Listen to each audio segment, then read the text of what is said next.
Hey everyone, I had a little bit of extra time, so I figured I would make another video and just kind of go over our history a little bit more. We have been married for 10 years. We're a blended family, meaning my husband and I each had a child before we met. I had my first when I was 17, obviously not planned, but we're thankful for those two blessings nonetheless. We have full custody of them, and it's it's been fantastic. And then after we got married, we had two together.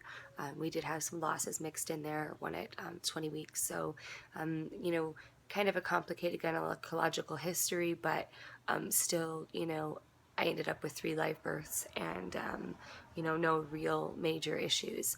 And so after the birth of my youngest, just due to some really bad anxiety, she was the pregnancy right after we lost the one at 20 weeks. And so my nerves were shot. I was totally stressed. I had really bad high blood pressure and my pelvic bone split in half. So I was in a wheelchair. And most of that was due to the fact that I had gone halfway through a pregnancy, and then I got pregnant really, really soon after that with my youngest. And so I had too much relaxin in my body, and so my joints were too flexible, and so that pelvic joint split. I digress. Anyways, it was painful, and the doctor at the time had kind of was like, birth control methods really haven't worked for you in the past. What do you think about getting your tubes tied? You've got enough kids. And so at that moment in time, it seemed like the very best option. Like it was, this is probably something I should do. And I was only 25, but I felt like, okay, maybe I should. So I signed the waiver, and the day after my youngest was born, I had my tubes tied. And the minute I woke up, I knew it was a huge mistake. But I waited a year just to make sure it wasn't, postpartum hormones and things like that. But even a year later, I was just tremendously grieved about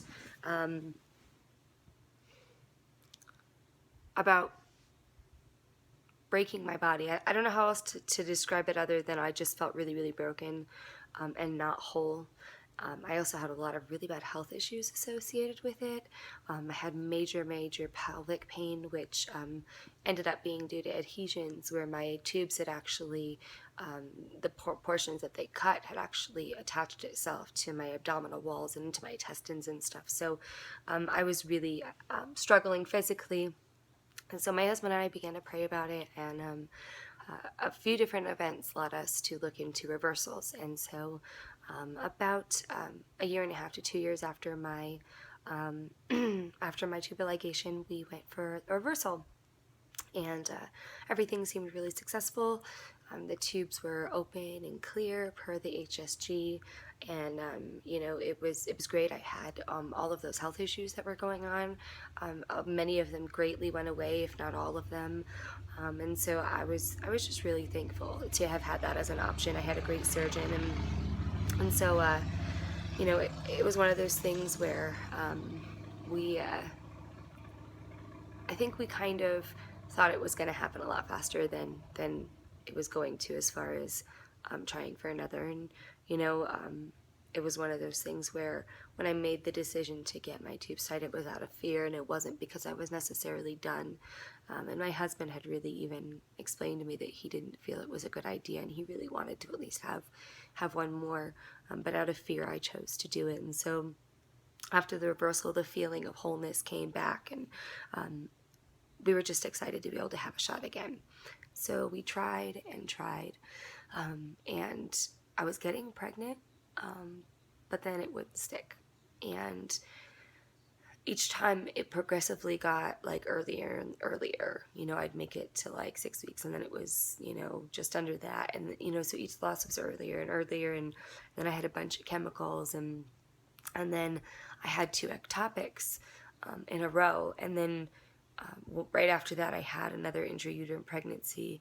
Betas were great, saw the sac in the uterus, everything was great, hormone levels were perfect, and then I just lost the baby. So we had, of course, all of the regular RPL tests done. We had those done after we lost Hannah at 20 weeks, So I had those done, but I repeated them anyway. And at that point, the doctors really didn't know what to do. So we even tried augmenting ovulation and adding intralipids and Lovenox and all different kinds of things, and it didn't work. So finally, we decided to go get tested by a reproductive immunologist, and his name was Dr. Braverman in New York City, and he tested us for a bunch of different things. There's a whole different slew of immune issues that can cause issues with your reproductive functions, and so he really did everything he could to test us 100% for that. And at the end of the day, it ended up being at the time kind of rare, not quite as rare anymore because more people are getting tested and found to have it, but basically my husband and I, we have almost identical HLAs, and so if you're going for an organ transplant, you would definitely want your HLAs to match identically so that your body doesn't reject the organ. But if you're trying for a baby, you kind of need to have some mismatches in there for your body to recognize it as a foreign thing, and also there's a certain cells that activate after implantation that goes around and it protects the embryo. And so my body was lacking that because of an alloimmune issue. Basically, anytime my husband and I made a baby together, my body attacked it. And so we were very, very, very fortunate to have the two biological children together that we have. Incidentally enough, my son, the first child we had together, is what activated it. It's called the HY restricting HLA issue, and so it started by a full-term male birth, and then we had the 20-week loss. And really the only reason why they believe my daughter made it was really a miracle, fluke type thing. And so we're really fortunate. We thank God every single day for them. They are such blessings in our life, and we just love them with everything we have. And so after we got that news, we did decide to even try with some of the medications. And the medications we used was called Neupogen, and basically what it is it reverses those killing cells and turns them into protecting cells. And so we did that, and unfortunately that ended up being our third ectopic pregnancy. So we had to terminate with methotrexate, and at that point I decided to go back on the continuous birth control pill, just even knowing my history in the past of it failing and things like that. I just figured maybe I'm older, it won't be a big deal now.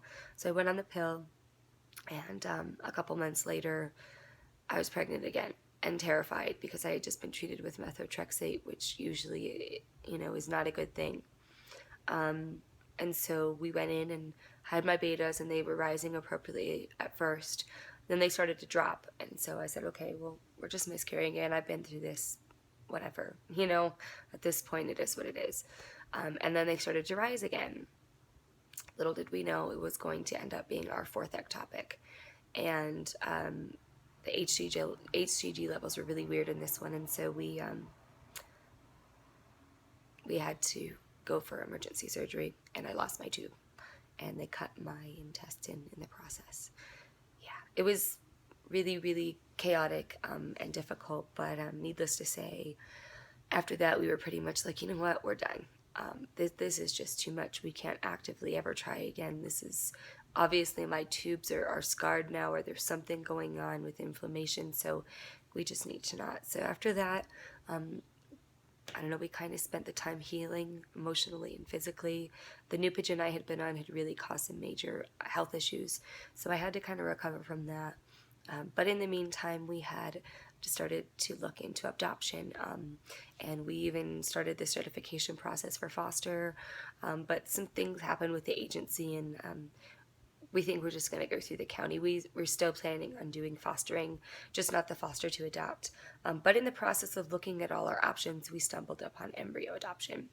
And for me, it was just one of those things where it just hit me like, you know what, this is it. This is the blessing that we've been waiting to receive. This is, I don't want to say the reason why we went through everything we did, but I believe that all of the things we went through led us to this place, and had I not gone through all of that, we would never even be looking into this. And so here we are, and we found embryo adoption, and so we're just super thankful to have found it. It is honestly the biggest blessing in the world.